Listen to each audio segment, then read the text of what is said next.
کہ بابر اعظم کا جس طرح کا کھیل ہے اور جو اس نے محنت کی ہے اور کرتا رہا ہے اور کر رہا ہے. میں ایک واقعہ بتاؤں چھوٹا سا بالکل اس حوالے سے کہ ایک تو کوئی کھلاڑی نہیں چاہتا جس میں جو حالات پاکستان کے ہیں نا ایک عرصے سے, اس میں آپ نے ذرا سے جگہ چھوڑی تو اول تو ویسے دھکا دینے کے لیے لوگ کافی ہیں, یعنی آپ کو موقع نہیں دیتے کہ آپ اسٹینڈ کریں, لیکن اگر آپ ذرا سا جگہ چھوڑیں گے اور کسی نے ذرا سے 20 رن بھی کر دیے تو وہ اتنا ہائی پہ لے جائیں گے کہ بھئی بابر اعظم کا نام ہی لوگ بھول جائیں گے. اس سے کوئی کافی سال پہلے کی ایک بات ہے کہ محمد یوسف جو ہے وہ لگاتار رن کر رہے تھے اور تھوڑی سی پرابلم آئی تھی ڈریسنگ روم میں. ایک میٹنگ ہوئی اور اس میں انتخاب عالم صاحب مینیجر تھے, وہ یوسف سے کہنے لگے یار آپ جو ہے نا ریسٹ کر لو. تو اس نے بڑا پنجابی میں بڑا اچھا اس نے استعمال کیا, جس کا اردو ترجمہ یہ ہے کہ یار میں کیا پیدل آیا ہوں لاہور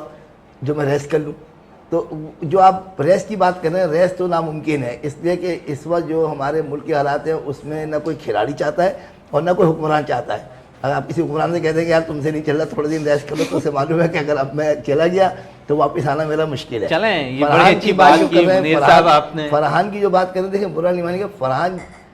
کے ساتھ جو ہوا وہ پاکستان میں جب سے پاکستان بنا ہے ہر چیز میں ہر فیلڈ میں ہوتا رہا ہے. مختلف کرکٹرز کے ساتھ ایسا ہوتا ہوا نظر آیا ماضی میں کئی ایسے.